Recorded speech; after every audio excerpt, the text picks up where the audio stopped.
Hello everyone, आप सभी का दोबारा से स्वागत है और थैंक यू सो मच इतना सारा प्यार देने के लिए।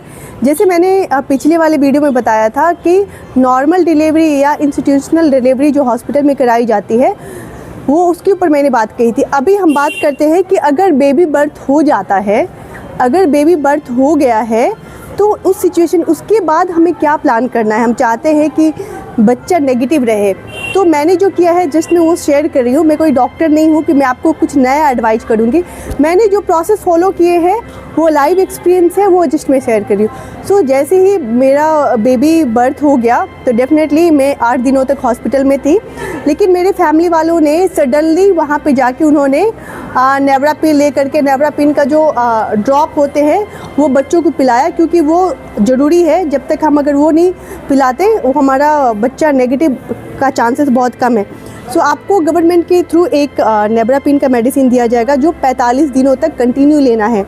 अगर आपका वायरल लोड बढ़ा हुआ है तो ऐसे सिचुएशन में एक मेडिसिन और देता है, मुझे वो अभी नाम याद नहीं है। वो एक मेडिसिन नेवरापिन के साथ एक और मेडिसिन देगा जो 45 दिनों तक आपको देना है। सेकेंड थिंग, आपको ये पूछते हैं कि मदर ब्रेस्ट फीडिंग करवाना है कि नहीं, यानी माँ को बच्चे का दूध पिलाना है कि नहीं, सॉरी बच्चों को माँ का दूध पिलाना है कि नहीं। सो उस टाइम पे आपको ध्यान देना है कि आपको डिसाइड करना है कि माँ का दूध अगर पिलाते हैं तो 6 मंथ तक सिर्फ माँ का ही दूध पिलाना है ना, माँ का ही दूध पिलाना, क्योंकि माँ का दूध डेफिनेटली बहुत पौष्टिक आहार होता है।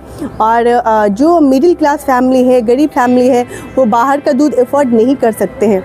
लेकिन ये ऐसा एज पर द गाइडलाइन ये है।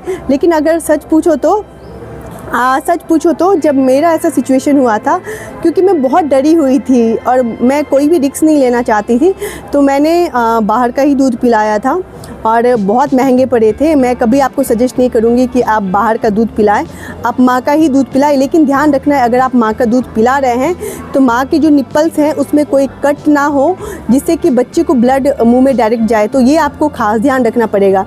लेकिन अगर आपको लगता है कि नहीं बाहर का पिलाना चाहिए तो डेफिनेटली आप बाहर का दूध पिला सकते हैं, गाय का दूध पिला सकते हैं वो। लेकिन हाँ, डेफिनेट खर्च बहुत पड़ता है यार। सो अगर आप पॉसिबल है तो पिलाइए, लेकिन माँ का दूध भी बहुत अच्छा है।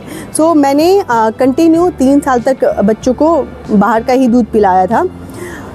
अगर आप माँ का दूध पिला रहे हैं तो आपको एक बात ध्यान रखना है कि 6 मंथ तक आपको सिर्फ माँ का ही दूध पिलाना है। बाहर का दूध और माँ का दूध दोनों मिक्स नहीं करना है। माँ का दूध मतलब सिर्फ माँ का दूध, पानी भी नहीं आपको बाहर का देना है।